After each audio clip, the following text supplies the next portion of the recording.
and welcome to Resume Writing Strategy. My name is Kathy, and I'm here to share with you ways to perfect your resume, get it noticed, and get you the interview for the job you really want.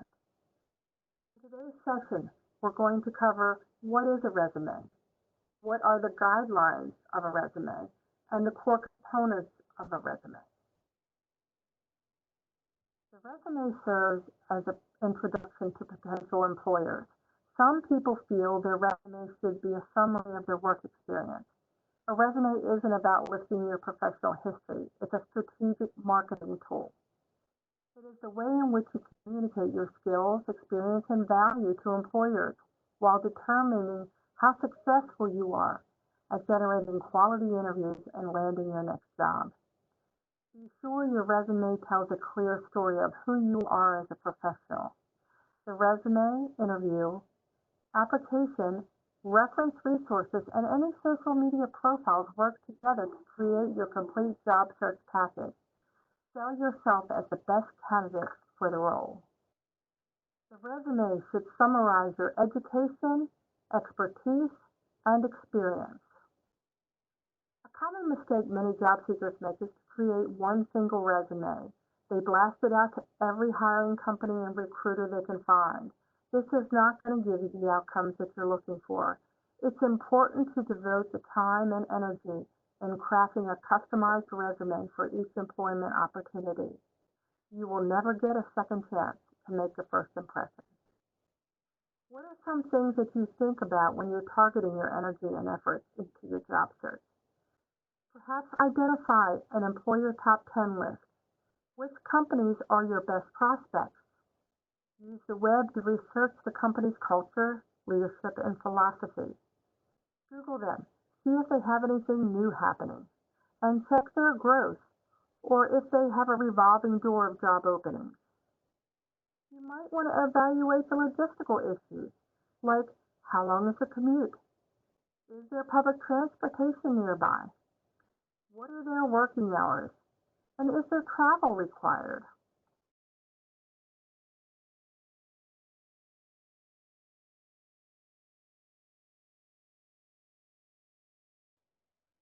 The resume and the application will get you the interview, but the interview will get you the job. The goal of the resume is not to land you the job. Therefore, you should not feel pressured to put everything on that resume. It's best to have a master that has every single accomplishment, skill, and talent that you have, all the way back. All you'll need to do is select what you want to create the new next resume. Now let's talk about some general guidelines. When you talk about the length of a resume, if you have more than 10 years of work experience, then you have earned a 2-page resume. Be sure that you use at least half of the second page. Be sure that most of the important information is on the first page, as the employer and recruiter will only give it 6 seconds. The document must be free of grammatical errors. Spell check doesn't catch everything. Have someone else give it a look. Sometimes we don't have time to get a second set of eyes to review the resume. So I have found that if you read the resume aloud, you will hear what the reader hears and catch any errors. What goes on the top of the resume in the header area? Your contact information should include your name, your address.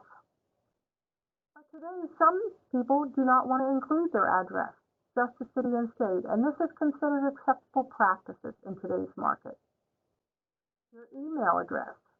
Be sure that the email sounds professional, and during this type of job searching, that you regularly check your email account. It's not a bad idea to set up a separate account that is used primarily for job search, such as Gmail. Include your phone number. While you're job searching, you should be prepared to answer your phone even if you don't recognize the number. They might come up as private or unknown. Be sure you have your voicemail set up and that you state your name and that your message is clear and professional.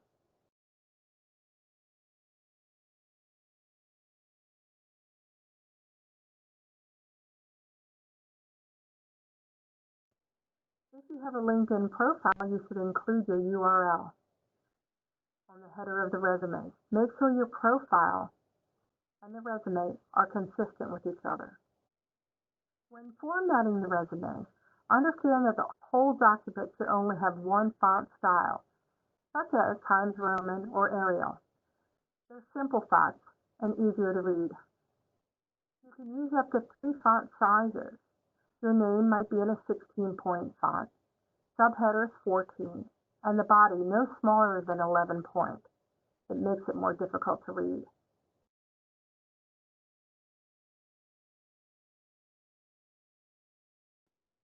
All the information included must be completely honest. You can choose not to include information on the resume, but everything should be verifiably honest. Customize each resume to match the job posting. Speak the language of the job posting and highlight the qualifications, requirements, and preferences as they are prioritized in the posting. Resumes should highlight your responsibilities, the results of your efforts, and the recognition that you earned throughout your career. Now we're going to review the core components of a resume. Resume design may be different from person to person, but there are a few core components that should be addressed on each resume. The professional statement, the skills, experience, and education.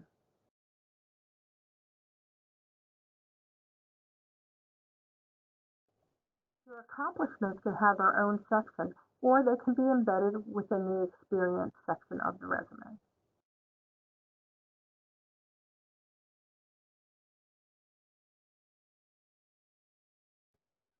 Now we're going to look at Jane McCormick. Here's an example of what a chronological resume might look like. We're looking at Jane McCormick. Jane is an example of what a chronological resume might look like. She has a professional profile, and she has a list of skills. She has created an accomplishment section. She has employment history, as well as additional relevant experience. She has a category called Education and Professional Development, and then Computer Skills. The components of a functional resume are slightly different. Note their relevant experience is not the same as work history, but the skill set will directly relate to the job posting. Joshua Dennis is this style of resume.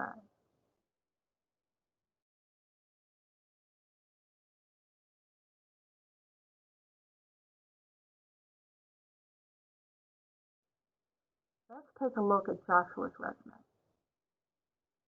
As you can see, Joshua's resume also has a professional profile. Lists his education at the top of the resume because he is a recent graduate within the last 5 years. But his relevant experience differs from work experience.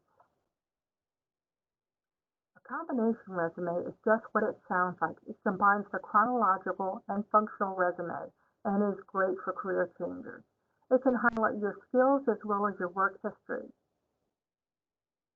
This resume has all the same properties at the top of the resume as your chronological resume does have, but it has properties also of what the functional. It has categories for the skills, such as product sales, customer relations or customer service, and account management. The employment history has a category of its own, but doesn't have any of the details of each one of the jobs. She has also included education and professional development. There is also a section for affiliations that are connected to the type of work that she is looking for. Now that we understand the core components of a resume, we're going to look at creating a professional profile. The profile statement is the introduction section of the resume. You might use subheaders like profile statement, summary of qualification, summary, or just profile. The length is usually just a few sentences. The goal of this section is to provide a brief summary of your qualifications as they relate to the job posting. Introduce your employment identity to the reader and describe yourself professionally. Employers are looking for potential employees with strong soft skills. This is a great opportunity to introduce them to your proposed impact on their company.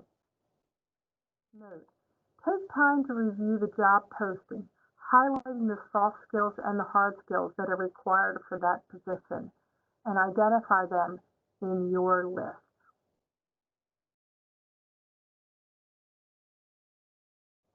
of skills. You might consider using this template to help form the profile statement. 2. What is your current employment identity? Maybe you're an experienced customer service professional, or a compassionate youth advocate, or maybe a highly skilled administrative support professional. So what do you offer to the prospective employer? What skills, traits, experiences, and qualifications are most important to that employer? Be sure to go back to the job posting, find those key words, and incorporate in this statement. Why? You should communicate why your offering skills matter to the employer. It should tell them the impact or the result of your offered skills. The who might sound like experienced customer service professionals. The what? Proven sales success and customer engagement skills. And the why? Increased profitability and customer satisfaction.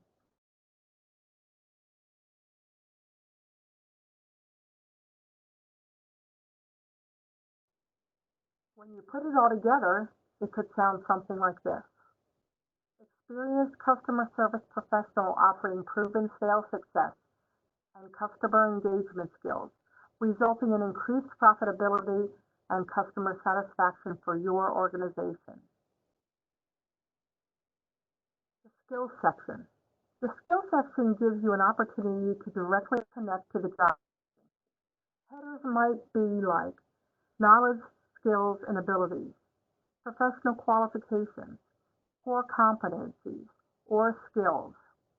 The section should include demonstrated abilities, ones that you've used in the past, measurable skills that can be measured objectively, and points to knowledge gotten through trainings, coursework, and certificates. List the skill in the skills section. Be sure it's mentioned in other sections within the resume. An example might be if you're a customer service, there's a skill section that you should discuss how your exceptional customer service was in your last job. In the employment section, you could include it there or in the profile statement. Avoid using tables on resumes because applicant tracking systems, or ATS, have a hard time categorizing the data listed in them. It's best just to use columns. Make sure the skills listed are both current and relevant. No one should be listing Microsoft 2007 as a skill on a resume in 2020. A good rule of thumb is to have 9 to 15 skills on the resume. Columns to create those lists.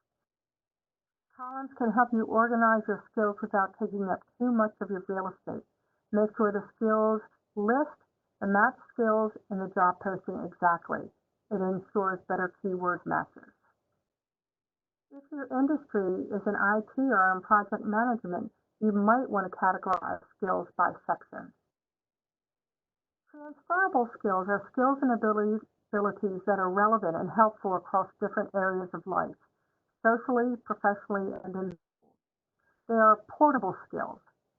People usually think about their transferable skills when they apply for a job or when thinking about a career change. Some examples might be analytical skills, leadership, or time management. There's also job-specific skills. These are more hard skills, which are quantifiable or teachable skills and are required for other specific types of jobs, such as editing. Transferable skills are more soft skills. They are more subjective skills, often related to your personality and behavior, particularly how you interact with others. Think about your online resources? Here are some web-based resources to help you create that list of skills for your resume. You can go to Google and type in resume skills for customer service, or you can go to onetonline.org. And the occupational quick search, type your job title. Let's try that. This is ONET Online, and I have typed up in the occupational quick search, customer service. I then select the arrow and click, and it takes me to a list of occupations. I chose customer service, so that will be the first one that I select. The bright sunshine means bright outlook, or that there is growth in the industry. Choose that, click on it, and it opens up a summary of report for customer service representatives. It gives you a definition. It gives you a sample of reported job titles. That could be helpful when you're looking for work.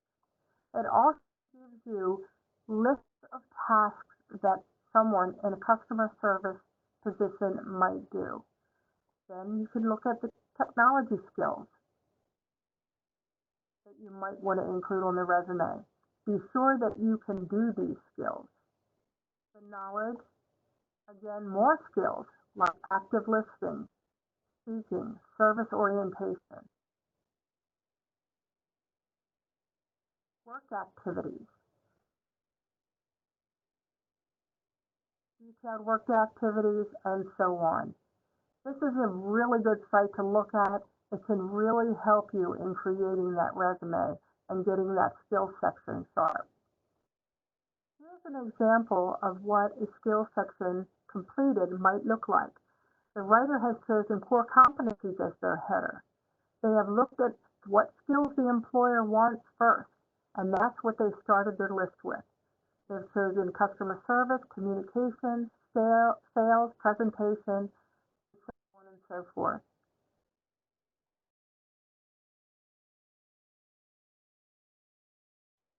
Again, remember to use columns so that you have a neat and clean resume.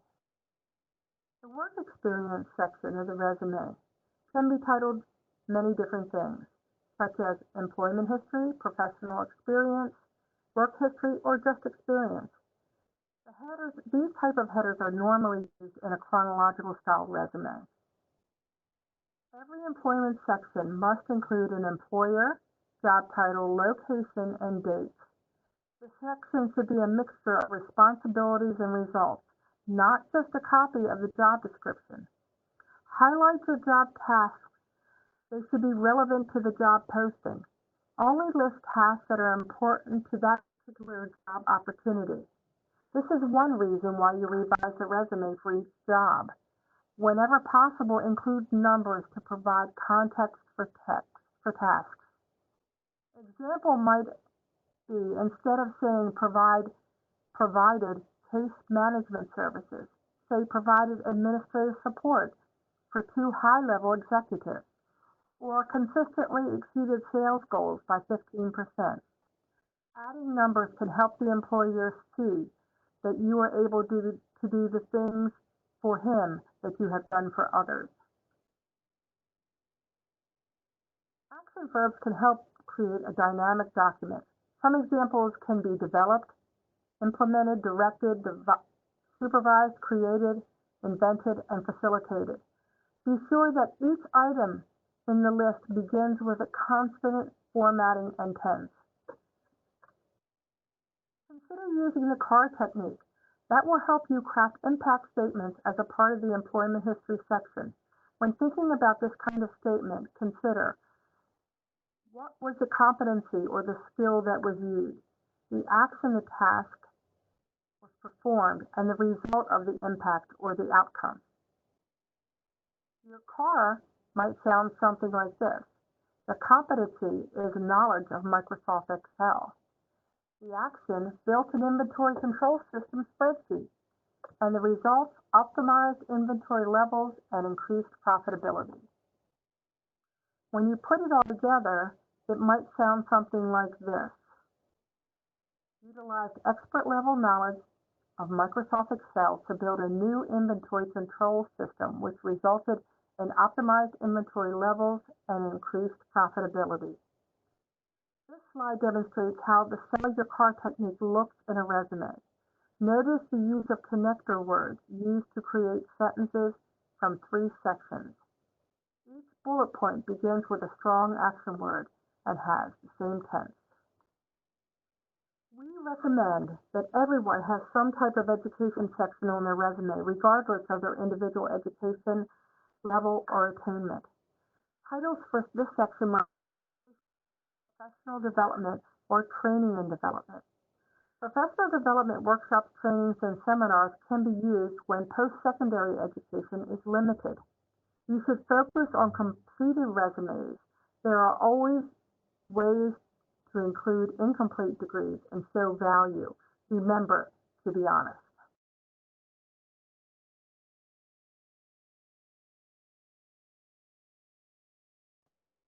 Over the next several slides, we're going to show examples that cover most educational situations.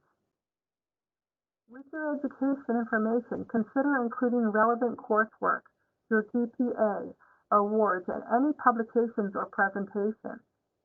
Include the institution name of the program, degree, or certificate earned. These next examples are if you graduated in the past 5 years. This individual graduated with a Bachelor of Science degree in biology from the University of Maryland in College Park. He has a GPA of 3.75 and 4.0. Including your GPA is not necessary. If your GPA is not that great or you just barely graduated, leave it off.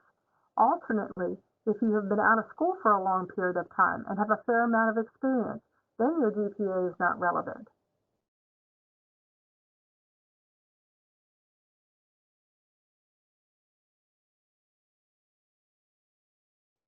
This individual has also included their certified nursing license. They've included their number, from what department, and in Baltimore, Maryland. If your graduation date ages you, or is more than 5 years ago, you may seriously think about not including it. It may not be helpful. This next example is someone that has completed a certificate program at a community college. The fact that the applicant is currently attending another college and trying to obtain an AA degree also gives an anticipated graduation date. This is a good example of, if you are still in school, that you can show the employer that you are trying to improve your skills.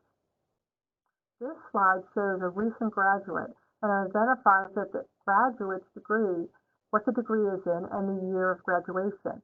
It also shows his relevant coursework. Be sure that the courses are relevant to the employment opportunity. Here we are highlighting the inclusion of coursework and completed credits as a part of an incomplete degree. Although you may not have completed the degree, you may find that including this is helpful. This can help demonstrate value in spite of not having a completed degree. Don't include things that are not relevant, such as music appreciation. If it's not relevant to the job that you're applying to, don't include it. Options for the resume components can be volunteer and community experience, military service, professional memberships, special projects, publications, or presentations. Options for volunteer experience, which should be included, shows value for the employment opportunity. But remember, volunteerism does equate to experience. For military service, you should always be included, regardless of the employment opportunity. Add your experience in a section with that heading and list all the positions that you held. Under each position, you should have 1 to 3 bullets that explain your specific duties.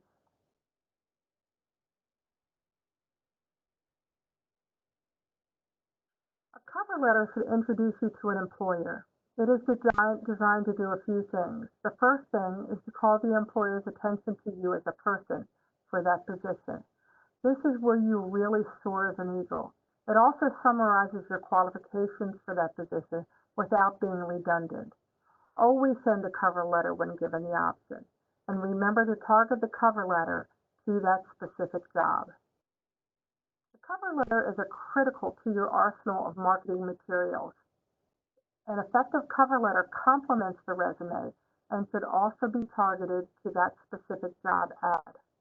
The font, graphics, and contact information on the cover letter should be consistent with the resume and the salary history and references.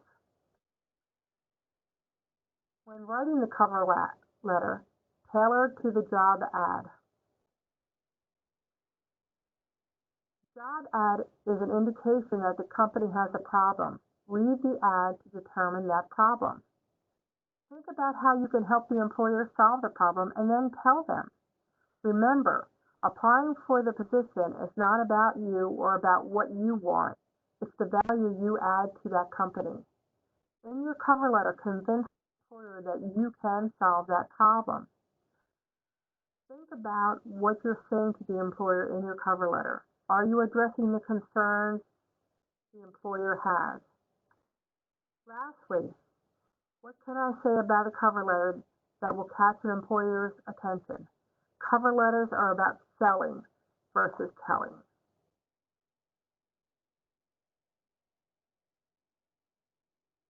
How should the cover letter be laid out? There should be an opening, a body, and a closing. In the opening, you mention what the job you are applying for is called, where you heard about it, any connections with the company that you may have, and a creative way to say that you are awesomely qualified. In the body of the cover letter, summarize with bullets, paragraphs, or a comparison format that you have the skills, education, and/or background to meet their needs. The closing is where you request to schedule an interview. Reiterate that you match to the job. Thank them for taking the time to review your packet and that you look forward to hearing from them.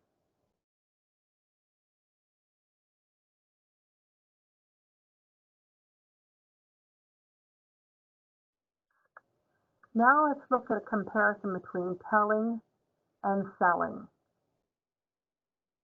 Telling might sound like, I am applying for the administrative assistant position posted on Indeed, versus selling, which could sound like, Dear hiring manager, according to the advertisement for the administrative assistant on Indeed, you are in search of a highly motivated, detail-oriented individual who is self-directed and is also a problem solver with exceptional customer service skills. That describes me.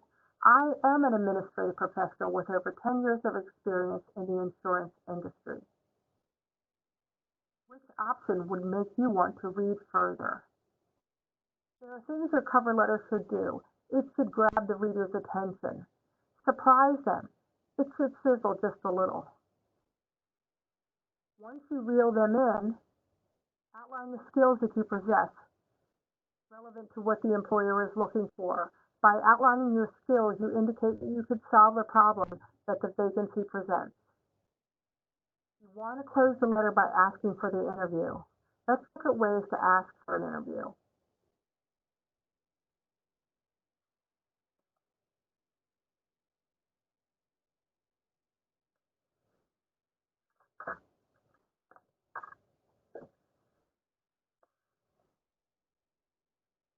This cover letter is very direct. The writer starts her letter off with the fact that she is confidently responding to the ad. She highlights her skills by saying, this is what you're asking for. And in the requirements section, she writes that. Then she starts another column saying, this is what I have in the My Experience section. Then she closes the letter pointing out the fact that she has enclosed her resume and then asks for the interview. This cover letter is more traditional, however. It indicates that the person writing it did some research on the company. It is still attention-grabbing and outlines the skills the employer is looking for. As you can see, this person added numbers, accomplishments, and definitely told the employer how he can solve their problems. You will also notice that he referred to the job title in his narrative. Other types of correspondence you might need to have are salary history and references. The salary history is generally used upon request. You should create a separate document that outlines the following: company, dates, positions, and yearly salary. Do this for each company that you indicate on your resume in the same order. References are a separate document. Notice we did not include on our resume the phrase references available upon request. The employers expect that you should have your references and that you're ready to present them. If you use someone as a reference, contact them before you use them to find out if they're still okay with talking about you. Inform them that the company you use and the reference that you use the reference for and the position that you're applying for. There's a difference between personal references and professional references. The contact information for the reference should be name, name of company, and the position the person holds or held, email address, and telephone number of the person providing the reference. Personal references are people who can attest to your character on a personal level. Professional references are people who you work with, preferably a supervisor that can attest to your work ethic and history. When creating your salary history or reference sheet, you should use the same header that you used for the resume.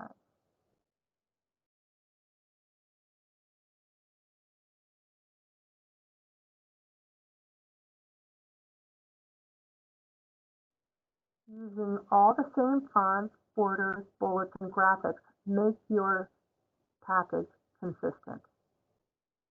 As a reminder, we have a lot of services and resources available to help you meet your career goals. Resume assistance, interview preparation, career consultation, virtual recruitments, and specialized services for veterans. We also have other intensive services, most of which are being done virtually.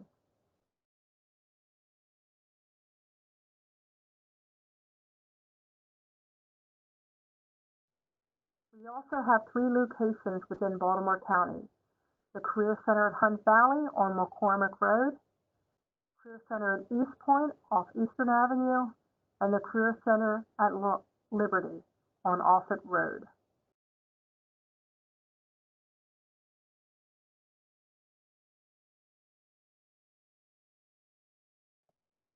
Feel free to call the center and ask for an appointment.